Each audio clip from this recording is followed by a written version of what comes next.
And then JJ Arcega-Whiteside, last-ditch effort, makes a lot of sense to move him to tight end. The Eagles need a tight end. Not that they don't need a wide receiver, but we know he's not the answer at wide receiver. So who knows? Roll the dice.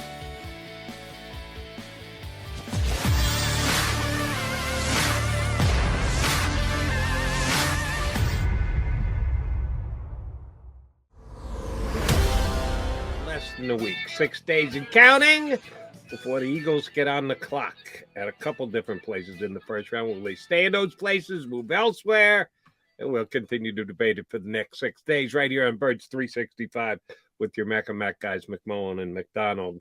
And JM, for a change, we actually have Eagle news to talk about. We try and come up with angles and storylines and narratives on a day-in, day-out basis. It's so much easier when there's actual Eagle news. Do you want to talk about the retirement of an Eagle player first or the positional change of an Eagle player first? Well, I think the more important,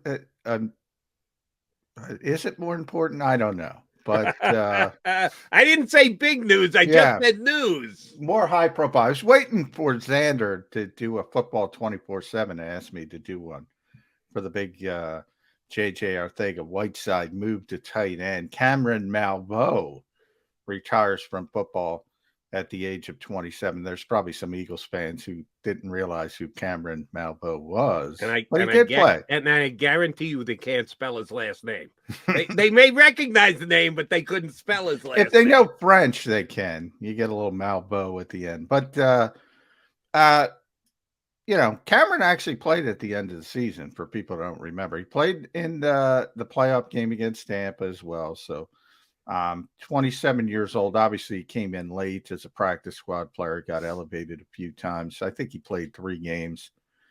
He had been a journeyman, big guy, 6'6", big lengthy guy. So obviously the Eagles want to upgrade at edge rusher. We've been talking about it all off season. Brandon Graham's back. He probably, it's one of those things where the off season work is starting next week. So you start to ask yourself as a bubble player in the NFL, is the grind worth it?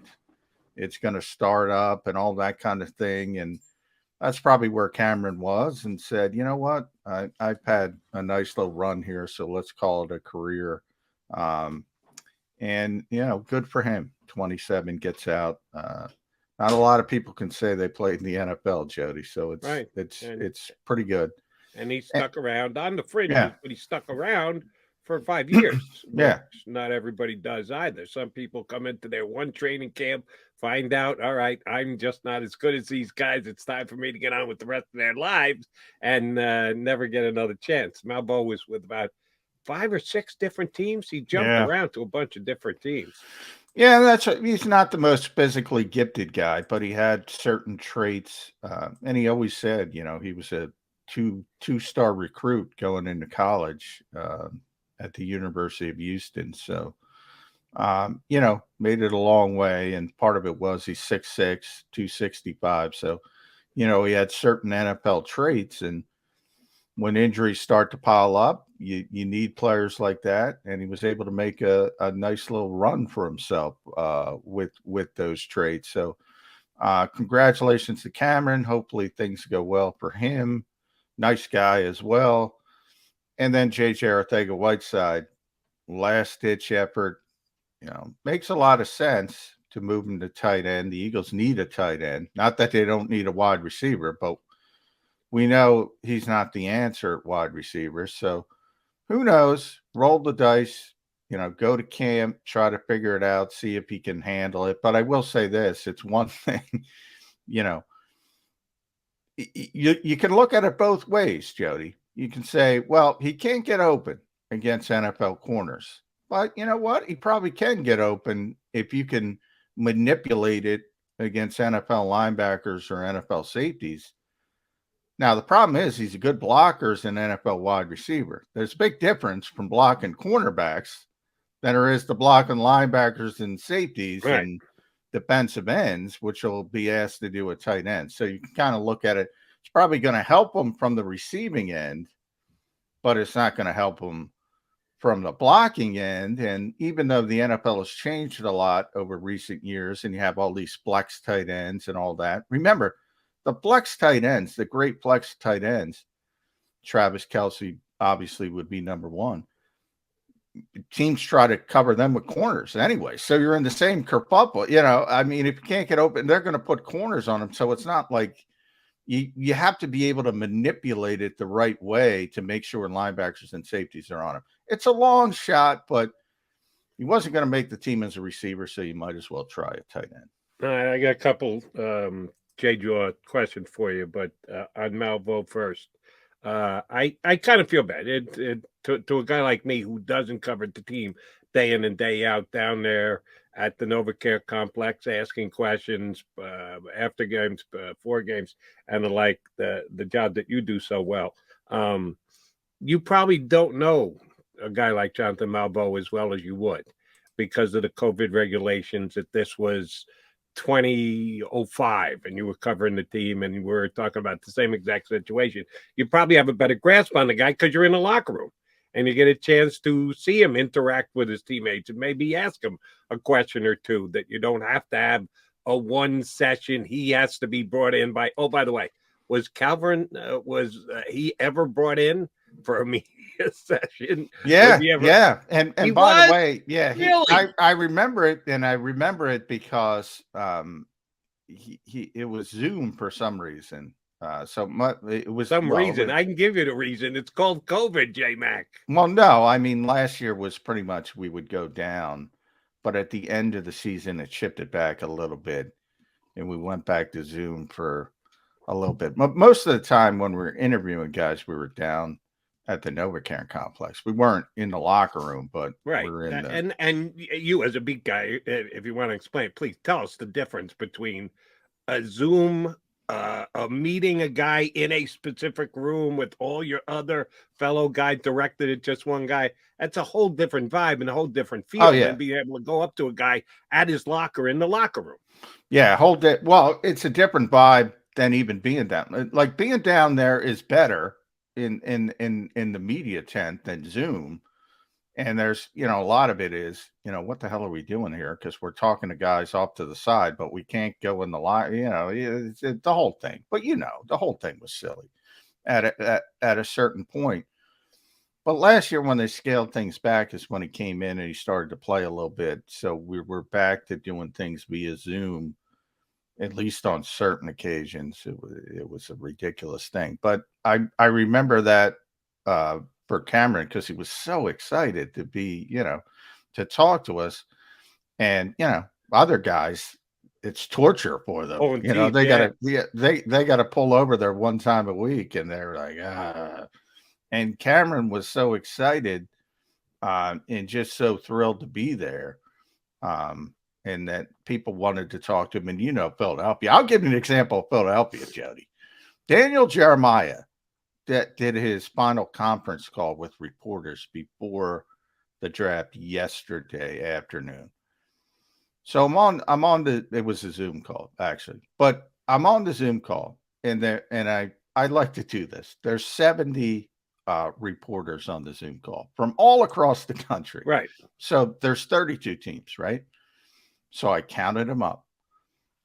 Of the 70 reporters wanting to talk to Daniel Jeremiah, and that's pretty much most NFL reporters, guess how many were Philadelphia based? Well, if you do the math, if there's 32 teams and you figure equal amount of each team, that would be like 2.2 guys from Philadelphia. 13. 13 plus 2 who used to work here. Nick Fierro was on the call, and Zach Rosenblatt was on the call. So 13 who just cover the Eagles now. Now, I'm going to cut some of your brethren a little slack here. Not much, because I see the point you're trying to make, and it's dead on accurate. He is an ex-Philly guy, Jeremiah. Now, he's standalone, important, NFL draft, one of their lead guys, gets a lot of coverage on television and .com. So I'm not trying to minimize Daniel Jeremiah's status and or level of importance, but he was also an ex-Philly guy. So you figure you get a couple extra. Yeah, so up from but I don't. 2.2 to maybe 5 or 6, 13. Yeah. Who came in? What town second place? I know you probably didn't do the math, but off the top of your head, who do you think came in second place? What town? It wasn't Baltimore, and he worked there too. So that doesn't hold water. That he used to work at Philadelphia. Most guys should know that. Some guys probably, it's been so long, some guys don't even realize that. But he's only, people only want to talk to him because of who he is right now, not because he used to be a low-level scout with the Eagles. Well, did he get an Eagle question? Oh, we got a ton of Eagles questions. Well, then there you go. It might have had something to do with Philadelphia. Well, it had everything to do to Philadelphia, but it was about, are they going to take a wide receiver? Are they going to take a corner? Are they going to take a defensive tackle? Are they going to take a linebacker? It had to do with the current Eagles team in the draft. My only point is, and I bring this back to Cameron, he was so thrilled, in typical cities, there's a couple beat guys and, they're not going to want to talk to somebody that low on the totem pole. Here, it's Philadelphia's passion, man. That's why Birds 365 exists, because there's 13 reporters on it. Not because of that reason, but that's why there's 13 reporters on with Daniel Jeremiah, because so many people are interested in the Philadelphia Eagles. It is wild. It is wild how passionate this city is about this team. All right. Before I follow up with a couple other JJAW questions, tell us if Jeremiah said anything of interest. Did he lend any different type insight than what you and I and your other 12 Eagle beat guys have been kicking around for the last couple of weeks? Did he have anything above and beyond good Eagle speculation that we've been throwing around? No, he's just speculating. Remember, he's not here anymore. So we're trying to pick Daniel's brain for his scouting experience and what he thinks of the players.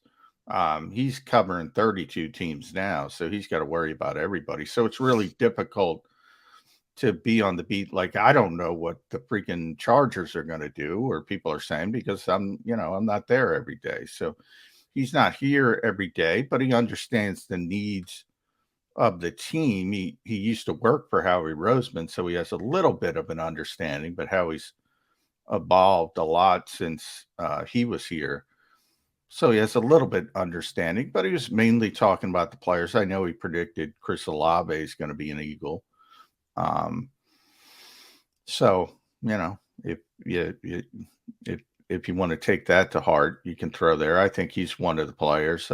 I've narrowed the receivers down to Jameson Williams and Chris Olave myself. So I think he makes a lot of sense for the Eagles. Little worried about that, to be honest. I'm not sure if he's worthy of the 15th or 18th pick. I think he should be more in the 20s, early 20s, but they have such a need. And then we keep talking about linebackers, and we're going to have Zach Berman on today. I'm going to be interested to talk to Zach about that, because fool me once, Jody, shame on you. What's the saying? Fool me twice, shame on me. What do we do the math? Fool me 44 times. I mean, and we're still talking about linebacker, but I can't get out of the back of my mind how he keeps dropping these hints that he did. That linebacker is more important than Jonathan Gannon. So maybe it is a little bit. So they got me fooled 44 times, Jody. Not ready to go there. I think they're going to pick a linebacker, maybe at 51, certainly from round 3 on, when they have a lot of pick. They're going to take a linebacker. I still don't think they're going to do it in the first round. You're probably right. They're not going to suck me in on that one. But what was it? You just said something. Garrett Wilson.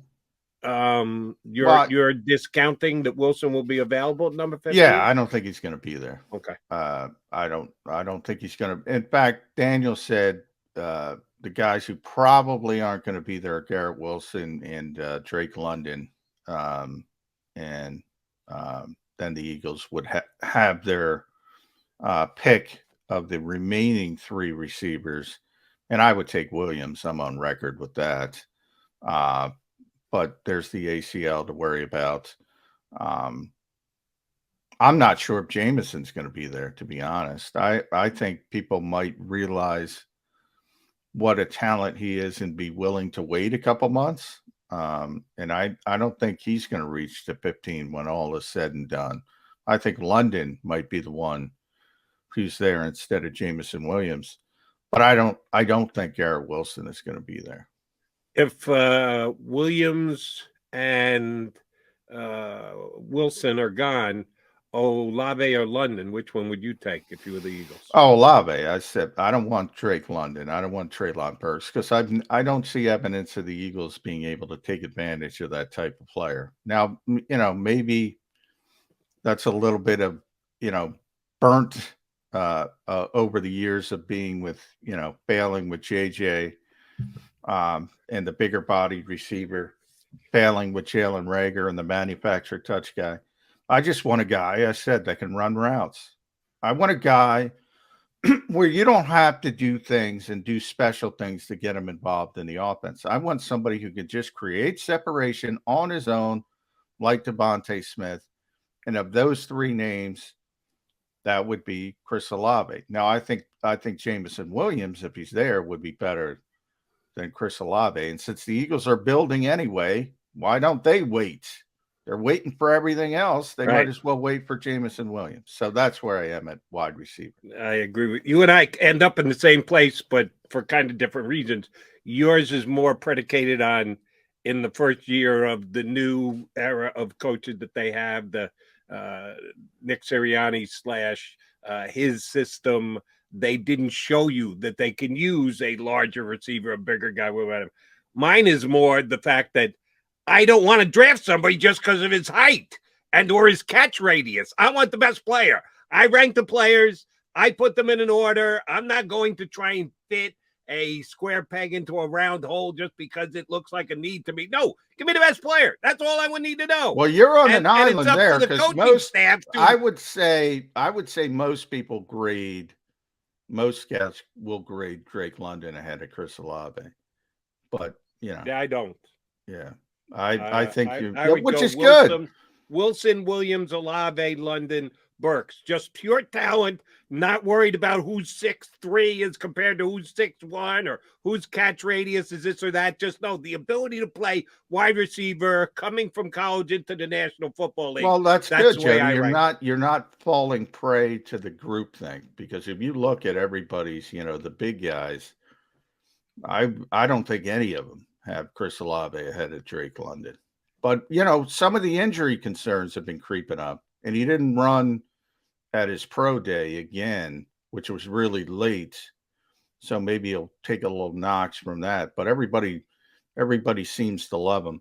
I've seen no evidence of the Eagles being able to take advantage of that type of receiver. So why bother? And you need the Aaron Rodgers accuracy anyway to throw back shoulders.